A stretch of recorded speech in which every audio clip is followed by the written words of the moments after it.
जय जगन्नाथ आपण मानक आपण मानकर प्रिय चैनल कैंसर विनर रोज को बहुत बहुत स्वागत एवं मो तरफ आपण मानक बहुत बहुत सारा भल पाइबा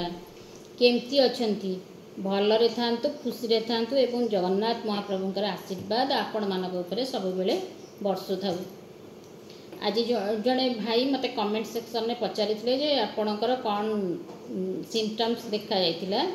से विषय रे आज वीडियो बनाऊँगी। से भाई को ना हूँ संतोष कुमार माझी। आज तांको पई वीडियोटा बनाऊँगी। आउ जड़े अनुराग वाल बोली से मते कमेंट करथिले जे आपणकर नंबर थिले आपण सहित किसी कथा होते किंतु भाई सोशल मीडिया रे नंबरटा दबाटा मते ठीक लगुनि मो नंबरटा आपणकर जदि मोठू किसी डाटा माने मोठू किसी इनफॉरमेशन आपणकर पाइबार अच्छी ताले आपण कमेंट सेक्शन रे आपणकर क्वेश्चन कर दियंतु मु आपणक पई वीडियो बनै देबी कौन कौन क्वेश्चन आपणक मन रे अच्छी ए कैंसर को लेकी आपण क्वेश्चन पचारंतु आउ मु आपणक पई वीडियो बनेबी। आज से गणेश माझी सॉरी संतोष माझी भाई पई ए वीडियोटा बनौछि। मोर ओवरी कैंसर होता है थर्ड स्टेज रे डायग्नोसिस होता आपण मानक एटा कही आपण माने मो वीडियो सहित कंटिन्यू करंतु आपण मो विषय रे किछ जानि परिबे। आ मोर कौन कौन सिम्पटम्स देखाइतिला मोर प्रथम सिम्पटम्स मु आपण मानक कही जे मो वीडियो भी पकेछि 3 कि 4 नंबर वीडियो रे आपण को कही जे कैंसर रो लक्षण कौन आपण जानि परिबे। आउ मोर भी से सिम्पटम्स थिला जे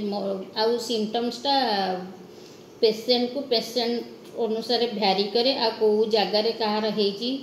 धर कहार माउथ कैंसर कहार स्टोमाक कैंसर तेणु सिम्पटम्स भ्यारी करिबा किंतु किछटा कॉमन सिम्पटम्स अछि जोटा कि सबुथिरे देखा जिवो। मोर प्रथम सिम्पटम्स थिला मो वेट लॉस होतिला मो दिन दिन झड़ी जाउथिली आ मो मुह भी माने सेथिया देखा जाउतला ग्लेज नथिला आपण मानको तो मो फोटो एथि पई दउची जे सेही समय रे फोटो आउ वर्तमान रो फोटो बिचरे कंपेयर करिवे बोली ट्रीटमेंट समय रो फोटो तो मो पाखरे बेसी नाही किंतु से ट्रीटमेंट पूर्व जेते बेले मोर डायग्नोसिस हैला मो ट्रीटमेंट हे नथले से समय रो फोटो आउ वर्तमान ट्रीटमेंट पर फोटो मु आपण मान सहित शेयर करुच्ची। आपण माने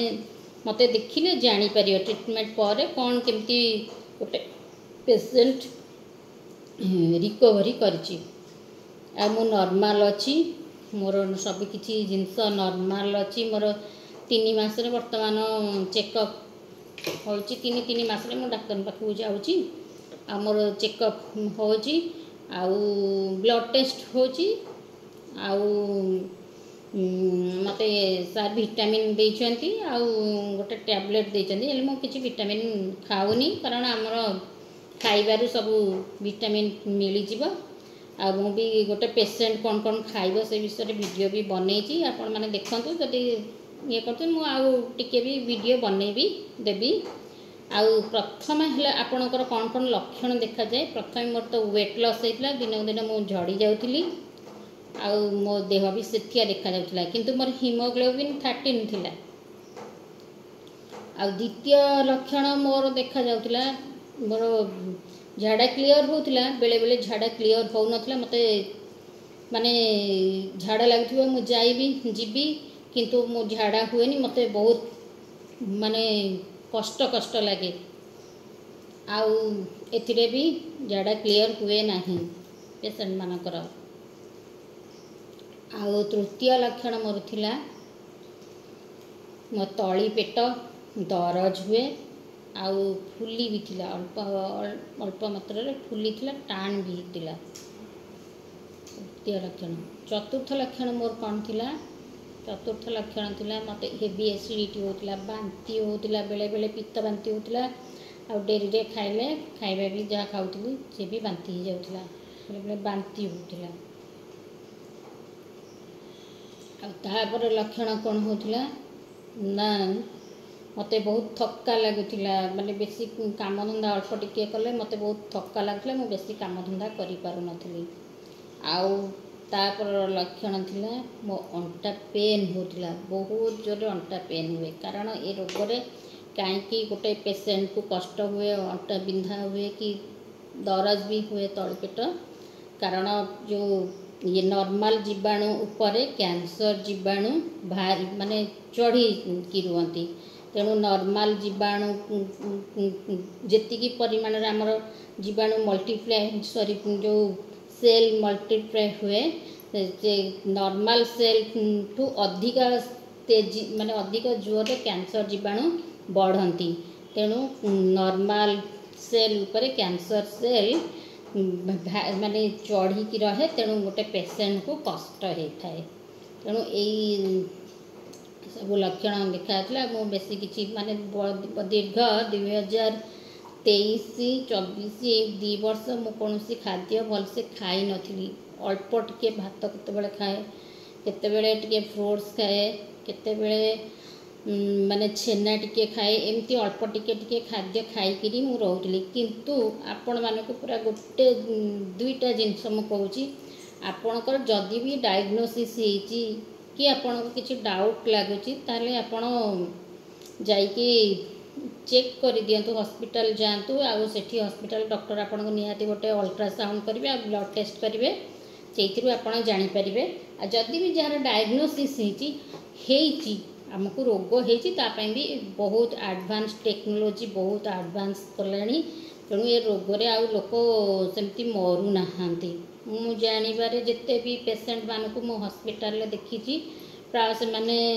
चला बुला करुछंती किछि पेसेंट अछंती मु एबे जाइतिली देखितिली से मो तांकर देह खराब अछि बोली से किछि काम करू नाहांती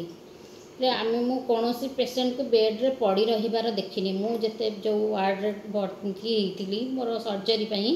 सेते बेले कोनोसी पेसेंट वार्ड जाउ चालुथिले बुलुथिले इवन ऑपरेशन आसुथिले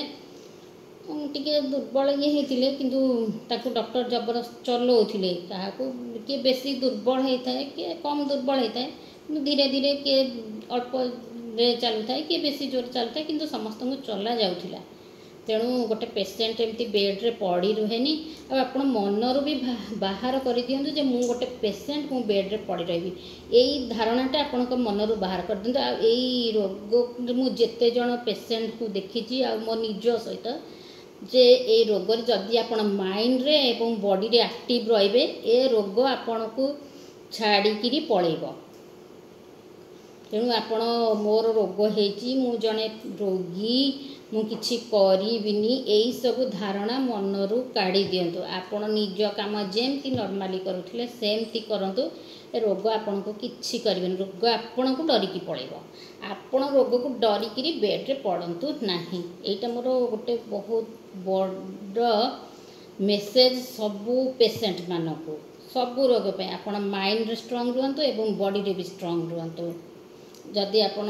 डायग्नोसिस होती आप चलतु मु थे मो डॉक्टर को कहली सार मो अंटाटा काटुची सार कहले तुम ये हॉस्पिटल टा 2 राउंड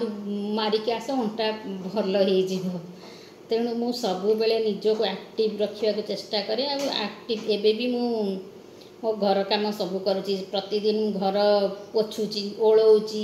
अल्प बहुत रोसई करुँची बासन माजुची सबू काम करुँची निज लुगापटा धुआ धुई आयरन कर सबू काम करुँची तेणु आपण सब बेले खुशी रे रुहंतु मेंटली स्ट्रांग रुहंतु आ खुशी रुहंतु जहाँ द्वारा कि रोग डरिबो एवं आपणठू छाड़ी पलैब आपण जहाँ भी ट्रीटमेंट नियंतु आउ मो वीडियो सहित आपण माने कंटिन्यू करंतु आपण वीडियो सहित कंटिन्यू कले आपण बहुत किसी जिनस जानी परिबे आउ गोटे जिनस होची जे एई रोग रे आपण कोन मेनली करिवे आपण निजको एक्टिव रखिबे आ द्वितीय पॉइंट मु आपण मानु कहूची जे सब बेले दीर्घ निश्वास लंबा निश्वास नेबे जा द्वारा कि ऑक्सीजन आम शरीर को भरपूर मात्रा रे जीव एवं प्रतिटी माने कैंसर सेल मरिया सहित आमर नुआ कोष प्रतिदिन आम शरीर रे विभिन्न जो नुआ कोष तैयारी हुए एवं पुराना कोष मरे तेणु भरपूर ऑक्सीजन पाइब जोटा कि कैंसर सेल को मारिबा पई बहुत माने भल ऑक्सीजन होची कैंसर सेल शत्रु तेणु आपण जेतेबेले केमो आपणकर ट्रीटमेंट सरी जाइए ଆପଣ ସେତେବେଳେ ସବୁବେଳେ ଗଛ ସହିତ ରୁହନ୍ତୁ, ସବୁବେଳେ ଗଛ ସହିତ ରୁହନ୍ତୁ, ଶୁଦ୍ଧ ଅକ୍ସିଜେନ୍ ନିଅନ୍ତୁ, ଆପଣଙ୍କ ଶରୀରକୁ ଦିଅନ୍ତୁ ଏବଂ ଆପଣ ସବୁବେଳେ ଦୀର୍ଘ ନିଶ୍ୱାସ ନିଅନ୍ତୁ। ଆଉ ନିଜ ମନକୁ ଖୁସି ରଖନ୍ତୁ, କିଛି କମିଟି ଦେଖି ହସନ୍ତୁ, ନିଜକୁ ବହୁତ ହସନ୍ତୁ, ଆଉ ଯାହାଦ୍ୱାରା କି ଆପଣ ଶୀଘ୍ର ସୁସ୍ଥ ହେବେ। ଆଉ ଆପଣ ଯେତେବେଳେ କେମୋ ନେଉଛନ୍ତି ସେତେବେଳେ ଗଛଠୁ ଦୂରେଇକି ରହିବେ, ଲମ୍ବା ନିଶ୍ୱାସ ନେବେ କିନ୍ତୁ ଗଛଠୁ ଦୂରେଇକି ରହିବେ, କାରଣ ସେତେବେଳେ ଆପଣଙ୍କର ଇମ୍ୟୁନିଟି ପାୱାର କମି ଯାଇଥାଏ, ଯାହାଦ୍ୱାରା କି ଆପଣଙ୍କର ଇନଫେକ୍ସନ୍ ବାହାରକୁ ଗଲେ କି ଇଏ କଲେ ଥଣ୍ଡା ହେବାର ସମ୍ଭାବନା ଥାଏ, ଜ୍ୱର ହେବାର ସମ୍ଭାବନା ଥାଏ। ବାହାର ଖୋଲା ପବନଠୁ ଦୂରେଇକି ରହିବେ। ଆଉ ଆପଣଙ୍କ ଭିଡ଼ିଓର ଆପଣଙ୍କ କ୍ୱେଶ୍ଚିନ୍ର ଆନ୍ସର୍ ମୁଁ ଦେଇଦେଲି ଭାଇ, ଆପଣ ନିହାତି ଭିଡ଼ିଓଟିକୁ ଦେଖିବେ, ଆଉ ଭିଡ଼ିଓଟିକୁ ଲାଇକ୍ ସେୟାର କମେଣ୍ଟସ୍ କରନ୍ତୁ, ସବସ୍କ୍ରାଇବ୍ କରନ୍ତୁ, ଭିଡ଼ିଓ ଉପରେ ଆପଣମାନଙ୍କର ମତାମତ ଦିଅନ୍ତୁ ଏବଂ ଭିଡ଼ିଓଟିକୁ ମୁଁ ଏଇଠି ରଖୁଛି। ଭଗବାନ ଆପଣଙ୍କୁ ବହୁତ ଭଲରେ ରଖନ୍ତୁ, ପ୍ରତିଦିନ ଆପଣମାନେ ଆଗକୁ ବଢ଼ନ୍ତୁ, ଏଇ ମଙ୍ଗଳ କାମନା ସହିତ ରହୁଛି। ନମସ୍କାର।